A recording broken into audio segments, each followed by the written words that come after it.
Hey guys, what's going on? It's Shatterpoint back with another video, and in this one we're going to be talking about Batman Arkham Origins, specifically Bane and the history and role that he had in Arkham Origins. We're not going to be talking about absolutely everything, just the nitty-gritty, the vital stuff. So without further ado, let's get into it. So it is suspected that Bane was born in Peñador prison. There's no hard copy evidence or actual proof that he was actually born in the prison. It's just speculated amongst inmates and everyone else. However, it is confirmed that he was raised in the prison from infancy.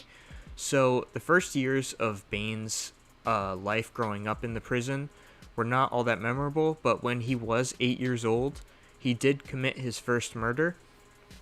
It was with a knife that was hidden inside of his little teddy bear, Osito, who he considered to be his only friend. And then from that point on, he really just grew in terms of his power and stature and influence within the prison. He trained his body to as close to physical perfection as he possibly could.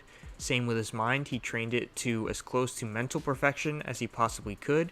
He read any book that he could possibly get his hands on.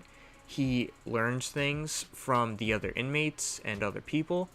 Because of Peñador Prison's location, he was able to learn like 4 languages.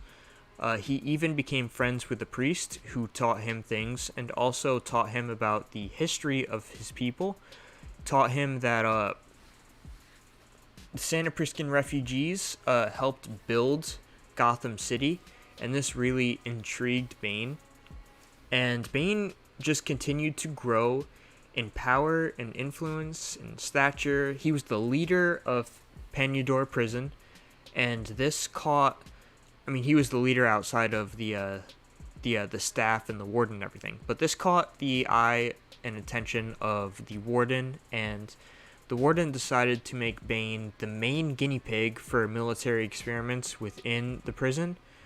So this led to Bane's addiction to venom. They experimented on him with venom, and Bane's physical strength and his endurance increased with the usage of venom. And Bane was able to use this to his advantage. He used these heightened abilities to escape Peñador prison along with an army of fellow inmates. After he escaped, he only grew in stature and power, and he became known as this really big, intimidating force in the criminal world. He became a murderer, a terrorist, a drug dealer. He was just a really, really bad dude. And then one day, one of his informants, Bird, his right-hand man, came to him and told him about Gotham City and Batman and the $50 million bounty that was on Batman's head. And this really intrigued Bane because all of Bane's life, like every single night, Bane was plagued by these nightmares of this shadowy bat creature, and he had convinced himself that he needed to meet and defeat this bat creature. And now knowing that Batman exists, he linked this bat creature in his dreams to Batman. So he was determined to find Batman, meet him, and defeat him so that he could finally have peace. And then also Gotham City intrigued him because Bane felt that it was a city that was ruled by fear. Because of Batman, all the criminals and everyone was in fear of Batman. And he thought that that was similar to Peñador Prison, where he grew up. The prison was a place of fear and intimidation, and he liked that Gotham City and the prison had those things linking them together. So Bane already had his sights set on Gotham City and Batman. The $50 million bounty that was on Batman's head was just icing on the cake at this point. So Bane left for Gotham City with a bunch of his followers, and as soon as they all arrived in Gotham City, like as soon as they got to the docks, they were greeted by Black Mask henchmen, who were really Joker henchmen because Joker kidnapped Black Mask and took over his organization.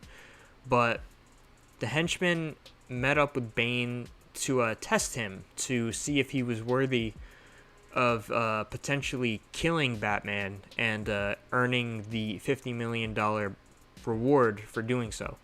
And of course, Bane easily defeated the henchman.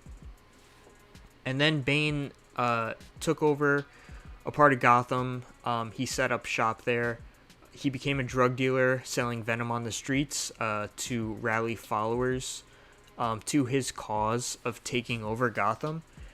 And pretty much everything that follows, as far as Bane is concerned, pretty much unfolds as you see in the story of Batman Arkham Origins.